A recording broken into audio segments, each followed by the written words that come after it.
படத்துல ஒரு நல்ல காமெடி சீன் வரும்ல, சீப்பு திருடிட்டா வந்து கல்யாணம் நின்றோம் அப்படின்ற மாதிரி இந்த சீப்பு திருடுற வேலையெல்லாம் பண்ணிட்டு இருக்காங்க.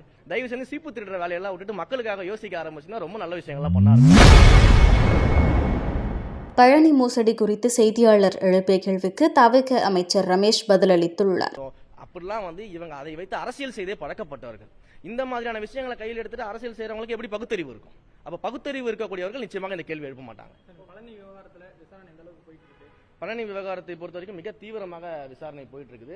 மாண்புமிகு முதலமைச்சர் அவர்களிடம் நான் தான் சொன்னேன், இந்த வழக்கை வந்து சிபிசிஐடிக்கு மாற்ற வேண்டும். அப்போதான் நேர்மையாக குற்றவாளி யாராக இருந்தாலும் சரி கண்டுபிடிச்சு நடவடிக்கை எடுக்கணும்னு நான் சொல்லியிருந்தேன். உடனடியாக சிபிசிஐடிக்கு மாற்றினாரு. விசாரணைகள் மேற்கொள்ளப்பட்டதுல முதல்ல வந்து அந்த நிலத்தை விற்றவர்கள் வாங்கியவர்கள் 4 பேர் மேல வந்து இன்னைக்கு கைது பண்ணியிருக்காங்க. அடுத்தடுத்து விசாரணை நடந்துட்டு இருக்குது. சம்பந்தப்பட்ட பதிவுத்துறை அதிகாரிகள் மேலும் வழக்கு வந்து ஆல்ரெடி போடப்பட்டிருக்குது. அதுல யார் யாரெல்லாம் சிக்கிறாங்களோ நிச்சயமாக யாராக இருந்தாலும் பாரபட்சம் பார்க்காம நம்மளுடைய அரசாங்கம் நடவடிக்கை எடுக்கும். சரி, இப்போ உங்க மேலேயே குற்றச்சாட்டு முன்வைச்சாங்க, அவங்க மீது நீங்க நடவடிக்கை எடுக்கிறதுக்கு ஏதாவது வாய்ப்புகள் இருக்குதா?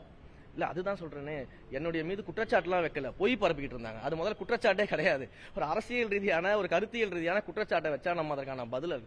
திடீர்னு வந்து பாத்தீங்கன்னா இந்த பல்வேறு அதிமுகவுடைய ஐடி விங்ல இருந்து இருக்கவங்க என்ன பண்றாங்க அப்படின்னா, உடனடியா ரமேஷ் அவர்களின் உறவினர் தான் அந்த நிலத்தை வாங்கிட்டாரு, ரமேஷ் அவர்களின் உறவினர் தான் வந்து 100 கோடி ரூபாய் நிலத்தை 2 கோடி வாங்கிட்டாரு. முதல்ல என் குடும்பத்தில் இருக்க என்கிட்ட 2 கோடி ரூபாய் பணமே கிடையாது. அதுதான் உண்மை. இன்னொன்னு, அப்படியே 2 கோடி ரூபாய் இருந்தாலும் நாங்க வாழ்றதே வாடகை வீட்டுல இருந்துகிட்டு இருக்கோம். நாங்க சென்னையில வீடு வாங்காம ஏன் பழனியில போய் வாங்க போறோம்? இதெல்லாம் சும்மா ஒரு எக்ஸாம்பிள் சொல்றேன். ஏன்னா அவங்க வந்து ஒரு காரணம், ஏதாச்சும் ஒரு காரணத்தை வச்சு என்னுடைய பேரையும் புகழையும் வந்து கெடுக்கணும் அப்படின்னு சொல்லிட்டு இந்த ஒரு படத்துல ஒரு நல்ல காமெடி சீன் வரும்ல, சீப்பு திருடிட்டா வந்து கல்யாணம் நின்றோம் அப்படின்ற மாதிரி இந்த சீப்பு திருடுற வேலையெல்லாம் பண்ணிட்டு இருக்காங்க.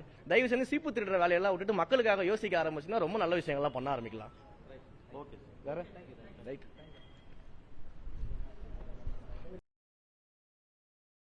செய்திகளை உள்ளது உள்ளபடி தெரிந்து கொள்ள ரெஃப்ளெக்ட் நியூஸை சப்ஸ்கிரைப் பண்ணுங்க.